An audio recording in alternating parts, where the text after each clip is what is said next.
लक्ष्मी व्रत की कथा। एक बड़ा शहर था। इस शहर में लाखों लोग रहते थे। पहले के जमाने के लोग साथ साथ रहते थे और एक दूसरे के काम आते थे। पर नए जमाने के लोगों का स्वरूप ही अलग सा है।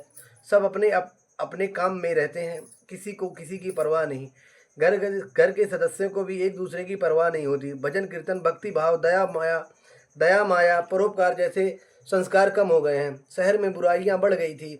शराब, जुआ, रेस, व्यभिचार, चोर डकैती वगैरह बहुत से गुनाह शहर में होते थे। कहावत है कि हजारों निराशा में एक अमर आशा छिपी हुई है। इसी तरह सारी बुराइयों के बावजूद शहर में कुछ अच्छे लोग भी रहते थे। उनकी गृहस्थी गृहस्थी आदर्श गृहस्थी थी और शहर के लोग उनकी गृहस्थी की सराहना करते थे। शीला की गृहस्थी इसी तरह खुशी खुशी चल रही थी। पर कहा जाता है कि कर्म की गति अकल है। विधाता के लिखे लेख कोई नहीं समझ सकता है। इंसान का नसीब पल भर में राजा को रंग बना देता है, रंग बना देता है और रंग को राजा बना देता है। शीला के पति के अगले जन्म के कर्म भोगने बाकी रह गए होंगे कि वहाँ बुरे लोगों से दोस्ती कर बैठा। वह जल्द से जल्द करोड़पति होने के ख्वाब देखने लगा। इसलिए वह गलत रास्ते पर चढ़ गया और करोड़पति की बजाय रोडपति बन गया। यानी रास्ते पर भटकते भिखारी जैसे उसकी हालत हो गई थी। शहर में शराब, जुआ, रेस, चरस, गांजा वगैरह बंदियां फैली हुई थी। उसमें शीला का पति भी फंस गया। दोस्तों के साथ उसे भी शराब की आदत हो गई। जल्द से जल्द पैसे वाला बनने की लालच में दोस्तों के साथ रेस, जुआ भी खेलने लगा। इस तरह बचाई हुई धनराज, पत्नी के गहने, सब कुछ रेस जुए में गंवा दिया था। इसी तरह एक वक्त ऐसा भी था कि वह सुशील पत्नी शीला के साथ मजे में रहता था और प्रभु भजन में सुख शांति से वक्त व्यतीत करता था। उसके बजाय घर में दरिद्रता और भुखमरी फैल गई। सुखी से खाने की बजाय 2 वक्त भोजन के लाले पड़ गए और शीला को पति की गालियां खाने का वक्त आया था। शीला सुशील और संस्कारी स्त्री थी। उसके पति के बर्ताव से बहुत दुख हुआ, किंतु वह भगवान पर भरोसा करके बड़ा दिल रखकर दुख सहने लगी। कहा जाता है कि सुख के पीछे दुख और दुख के पीछे सुख आता ही है, इसलिए दुख के बजाय सुख आएगा ही। ऐसी श्रद्धा के साथ शीला प्रभु भक्ति में लीन रहने लगी। इस तरह शीला असहाय दुख सहते सहते प्रभु भक्ति में वक्त बिताने लगी। अचानक एक दिन दोपहर के समय उनके द्वार पर किसी ने दस्तक दी। शीला सोच में पड़ गई, मुझ जैसे गरीब के घर इस वक्त कौन आया होगा। फिर भी द्वार पर आए हुए अतिथि का आदर सत्कार करना चाहिए। आर्य धर्म के संस्कार वाली शीला ने खड़े होकर द्वार खोला तो क्या देखती है। देखा तो सामने एक माँ जी खड़ी थी। वे बड़ी उम्र की लगती थी, किंतु उनके चेहरे पर अलौकिक तेज निखर रहा था। उनकी आंखों से मानो अमृत बह रहा था। उनका भव्य चेहरा करुणा और प्यार से छलकता था। उनको देखते ही शीला के मन में अपार शांति छा गई। वैसे शीला इस माँ जी को पहचानती न थी, फिर भी उनको देखकर शीला के रोम रोम में आनंद छा गया। शीला माँ जी को आदर के साथ घर में ले आई। घर में बिठाने के लिए कुछ भी नहीं था, अतः शीला ने सकुचा कर एक फटी हुई चद्दर पर उनको बिठाया। माँ जी ने कहा, क्यों क्यों पहचाना नहीं क्या आपने। शीला सकुचा कर कहा, माँ आपको देखते ही बहुत खुशी हो रही है, बहुत शांति हो रही है। ऐसा लगता है कि मैं बहुत दिनों से जिसे ढूंढ रही थी वे आप ही हैं, पर मैं आपको पहचान नहीं सकती। माँ जी ने हंसकर कहा, क्यों भूल गई। हर शुक्रवार को लक्ष्मी के मंदिर में भजन कीर्तन होते हैं, तब भी वहाँ आती हूँ और हर शुक्रवार को हम मिलते हैं। पति गलत रास्ते पर चढ़ गया, तब से शीला बहुत दुखी हो गई थी और दुख के मारे वह लक्ष्मी जी के मंदिर में भी नहीं जाती थी। बाहर के लोगों के साथ नजर मिलाते भी उससे शर्म लगती थी। उसने याददाश्त पर जोर दिया, पर यह माँ जी याद नहीं आ रही थी। तभी माँ जी ने कहा, तू लक्ष्मी जी के मंदिर में कितने मधुर भजन गाती थी, अभी अभी तू दिखाई नहीं देती है, इसलिए मुझे लगा कि तू क्यों नहीं आती, कहीं बीमार तो नहीं हो गई है। ऐसा सोचकर मैं तुझसे मिलने चली आई हूँ। माँ जी के अति प्रेम भरे शब्दों से शीला का हृदय पिघल गया। उसकी आंखों में आंसू आ गए। माँ जी के सामने वह बिलक बिलक कर रोने लगी। वह देखकर माँ जी शीला के नजदीक सरके और उसकी खिसकती पीठ पर प्यार भरा हाथ फेर कर सांत्वना देने लगी। माँ जी ने कहा, बेटी सुख और दुख तो धूप और छांव जैसे होते हैं। सुख के पीछे दुख आता है और दुख के पीछे सुख भी आता है। धैर्य रखो बेटी। और तुम क्यों परेशानी है। तेरे दुख की बात मुझे सुना, तेरा मन भी हल्का हो जाएगा और तेरे दुख का भी कोई उपाय भी मिल जाएगा। माँ जी की बात सुनकर शीला के मन को अशांति मिली। उसने माँ जी को कहा, मेरी गृहस्थी में भरपूर सुख और खुशियाँ थी। मेरे पति भी सुशील थे। भगवान की कृपा से पैसों की बात में भी हमें संतोष था। हम शांति से गृहस्थ चलाते, ईश्वर भक्त में अपना वक्त व्यतीत करते थे। एकाएक हमारे भाग्य हमसे रूठ गया। मेरे पति को बुरी दोस्ती हो गई। बुरी दोस्ती की वजह से वह शराब, जुआ, रेत, चरस, गांजा वगैरह खराब आदतों के शिकार हो गए। उन्होंने सब कुछ गंवा दिया और हम रास्ते के भिखारी जैसे बन गए। यह सुनकर माँ जी ने कहा, सुख के पीछे दुख और दुख के पीछे सुख आता ही रहता है। ऐसा भी कहा जाता है, कर्म की गति न्यारी होती है। हर इंसान को अपने कर्म भुगतने ही पड़ते हैं। इसलिए तू चिंता मत कर, अब तू कर्म भुगत चुकी है, अब तुम्हारे सुख के दिन अवश्य आएंगे। तू तो माँ लक्ष्मी जी की भक्त है। माँ लक्ष्मी जी तो प्रेम और करुणा के अवतार हैं। वे अपने भक्तों पर हमेशा ममता रखती हैं। इसलिए तू धैर्य रख के माँ लक्ष्मी जी का व्रत कर, इससे सब कुछ ठीक हो जाएगा। माँ लक्ष्मी जी का व्रत करने की बात सुनकर सुशीला के चेहरे पर चमक आ गई। उसने कहा, माँ लक्ष्मी जी का व्रत कैसे किया जाता है, वह मुझे समझाएं, मैं यह व्रत अवश्य करूंगी। माँ जी ने कहा, बेटी, माँ लक्ष्मी जी का व्रत बहुत सरल है। उसे वरद लक्ष्मी व्रत या वैभव लक्ष्मी व्रत कहा जाता है। माँ जी ने कहा, बेटी, माँ लक्ष्मी का व्रत बहुत सरल है। उसे वरद लक्ष्मी व्रत या वैभव लक्ष्मी व्रत कहा जाता है। यह व्रत करने वालों की सब मनोकामना पूर्ण होती है। वह सुख, संपत्ति और यश प्राप्त करता है। ऐसा कहकर माँ जी वैभव लक्ष्मी व्रत की विधि कहने लगी। बेटी, वैभव लक्ष्मी व्रत वैसे तो सीधा साधा व्रत है, किंतु कई लोग यह व्रत गलत तरीके से करते हैं, अतः उसका फल नहीं मिलता। कई लोग कहते हैं कि सोने के गहने की हल्दी कुमकुम से पूजा करो, बस व्रत हो गया, पर ऐसा नहीं है। कोई भी व्रत शास्त्रीय विधि पूर्वक करना चाहिए, तभी उसका फल मिलता है। सिर्फ सोने के गहने की पूजा करने से फल मिल जाता तो सभी आज लखपति बन गए होते। सच्ची बात यह है कि सोने के गहनों की विधि पूजन करना चाहिए। व्रत का उद्यापन विधि भी शास्त्रीय विधि मुताबिक करनी चाहिए, तभी यह वैभव लक्ष्मी व्रत फल देता है। यह व्रत सुनकर शुक्रवार को करना चाहिए। सुबह में स्नान करके स्वच्छ कपड़े पहनो और सारा दिन माँ में जय माँ लक्ष्मी का रटन करते रहो। किसी की चुगली नहीं करनी चाहिए। शाम को पूर्व दिशा में मुंह रख सके इस तरह आसन पर बैठ जाओ। आगे व्रत बताते हैं कि सामने पाटा रखकर उसके ऊपर रुमाल रखो। रुमाल पर चावल का छोटा सा ढेर करो। उस ढेर पर पानी से भरा तांबे का कलश रखकर कलश पर एक छोटी कटोरी रखो। वो एक कटोरी में एक सोने का गहना रखो। सोने का ना तो हो तो चांदी का भी चलेगा, चांदी का ना हो तो नगद रुपया भी चलेगा। बाद में घी का दीपक जलाकर धूप सली सुलगा कर रखो।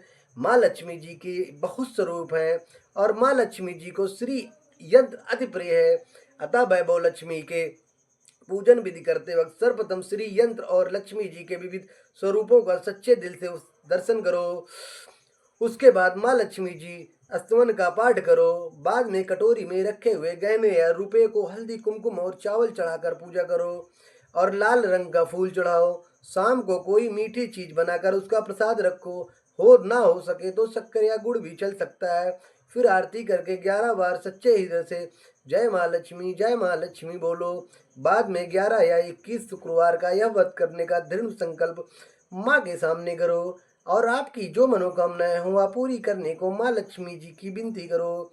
फिर माँ का प्रसाद बांट दो और थोड़ा प्रसाद अपने लिए रखो। अगर आप में शक्ति हो तो सारा दिन उपवास रखो और सिर्फ प्रसाद खाकर शुक्रवार करो। न शक्ति हो तो एक बार शाम को प्रसाद ग्रहण करते हुए समय खाना खा लो। अगर थोड़ी शक्ति भी ना हो तो 2 बार भोजन कर सकते हैं। बाद में कटोरी में रखा हुआ गहना या रुपया ले लो। कलश का पानी तुलसी क्यारी में डाल दो और चावल पक्षियों को डाल दो। इस तरह शास्त्रीय विधि अनुसार व्रत करने से उसका फल अवश्य मिलता है। इस व्रत के प्रभाव से सब प्रकार की विपत्ति दूर होकर आदमी मालामाल हो जाता है। संतान न हो तो उसे संतान प्राप्ति होती है। सौभाग्यवती स्त्री का सौभाग्य अखंड रहता है। कुमारी लड़की का मन भावन पति मिलता है। शीला यह सुनकर आनंदित हो गई। फिर पूछा, माँ, आपने वैभव लक्ष्मी व्रत की जो शास्त्रीय विधि बताई है वैसे मैं अवश्य करूंगी, किंतु इसकी उद्यापन विधि किस तरह करनी चाहिए यह भी कृपा करके सुनाइए। माँ जी ने कहा, 11 या 21 जो मन्नत मानो हो उतने शुक्रवार या वैभव लक्ष्मी व्रत पूरी श्रद्धा और भावना से करने चाहिए। व्रत के आखिरी शुक्रवार को जो भी शास्त्रीय विधि अनुसार उद्यापन विधि करनी चाहिए वह भी मैं तुझे बताती हूँ। आखिरी शुक्रवार को खीर या नैवेद्य रखो। पूजन विधि हर शुक्रवार को करते हैं वैसे ही करनी चाहिए। पूजन की विधि के बाद श्रीफल छोड़ो और कम से कम 7 कुंवारी या सौभाग्यशाली स्त्रियों को कुमकुम का तिलक करके साहित्य संगम की वैभव लक्ष्मी व्रत की एक एक पुस्तक उपहार में देना चाहिए और सबको खीर का प्रसाद देना चाहिए। फिर धन लक्ष्मी स्वरूप वैभव लक्ष्मी स्वरूप माँ लक्ष्मी जी की छवि को प्रणाम करें। माँ लक्ष्मी जी का यह स्वरूप वैभव देने वाला है।